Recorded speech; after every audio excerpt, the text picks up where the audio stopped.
solve square root of x. This question has been asked in, again, a lot of big tech companies: Amazon, Google, Bloomberg, Microsoft, very recently LinkedIn, Apple, I mean almost all the big tech companies. This question is one of the fundamental binary search questions, where if you understand why we do a binary search in order to solve this question, you'll build the intuition of when to use a binary search, right? So jumping straight to the question, the question is very simple. It says that you are given a non-negative integer x, you want to return the square root of x rounded down to the nearest integer, so the returned integer should be a non-negative as well. You must not use any built-in functions. Fine. So square root of 4 is 2. Square root of 8. Okay. There is no perfect number to it. But what is the nearest number to it? So if I draw a line where I say 1 to 8, right? So if I draw a line, so 0, 1, 2, 3, ... 8. So 1 square is 1, 2 square is 4, 3 square is 9. If I am given a number, let's say 8, which is the range where this number lies? This, right? This. It lies between 4 and 9. So we want to return the square root rounded down to the nearest integer. Here the nearest integer here will be 2, right? Because 8 is rounded down to the nearest integer, lower value, right? So now taking an example here for 8 itself, what I can do instead of binary search, the first approach would be doing a linear search, right? So every time I face a number, I'll just iterate over 1 to 8. I'll do a square root of all the numbers, right? And when till the time when my square is less than x, I'll store it, right? I'll store I.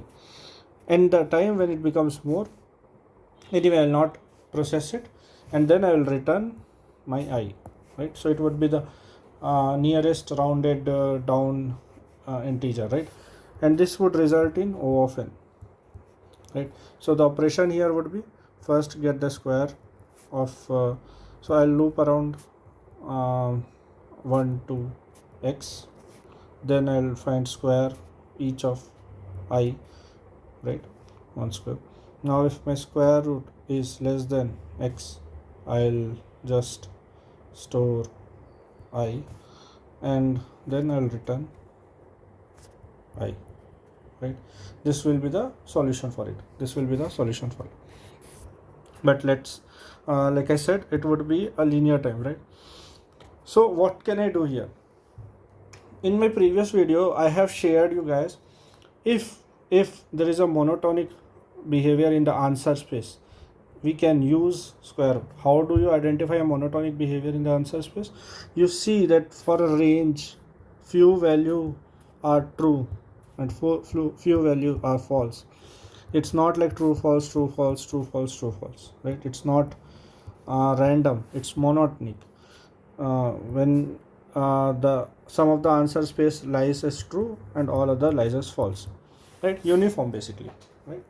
Here also, if you see, when we draw the solution, it was 1 square, 2 square, 3 square. 2 square gave the answer and all other numbers gave answer as false. Also this number is sorted, right?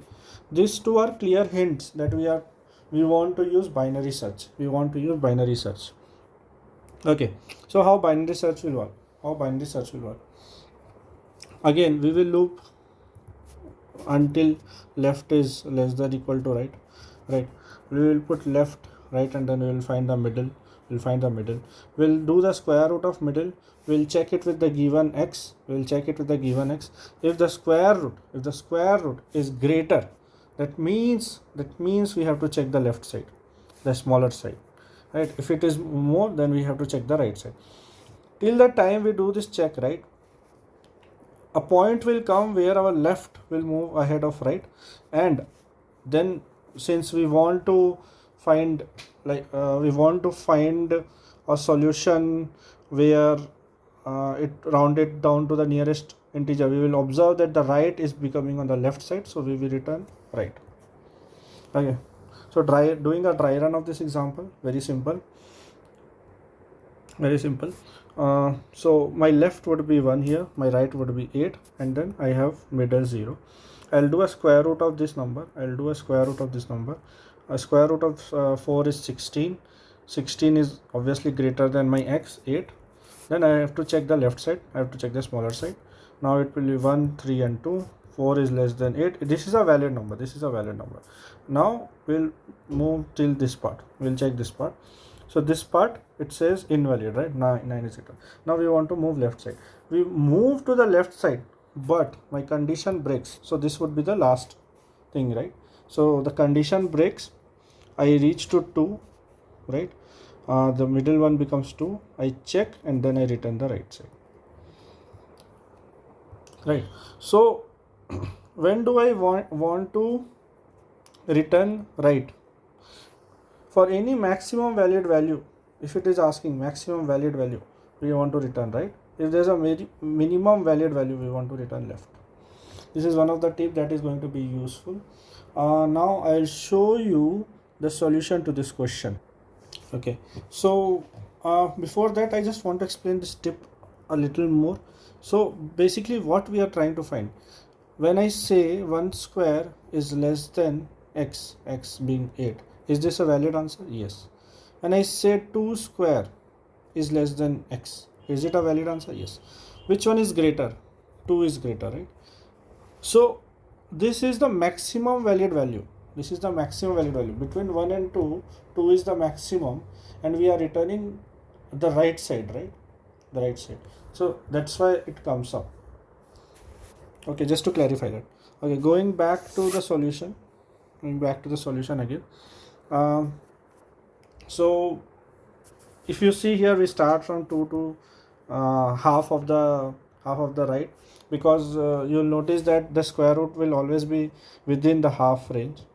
We can go to the x also, that's fine. This reduces the search space with log n, but same, I think same it will come.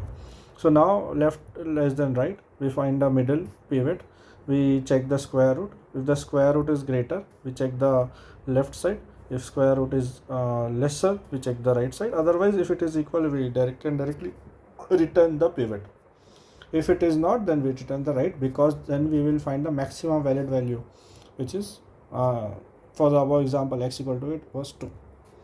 Okay, I hope you understood this question.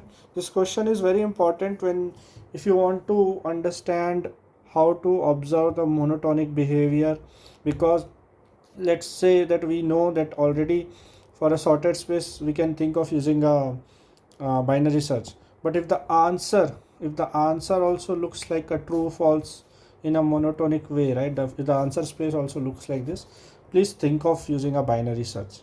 If you want to return the maximum valid value, you return right. If you want to return the minimum valid value, return left. I mean, these are some of the tips in order to solve a binary search, but the most important tip is to understand the answer space behavior, if it is monotonic or not. Okay, see you again in the next video. Thank you.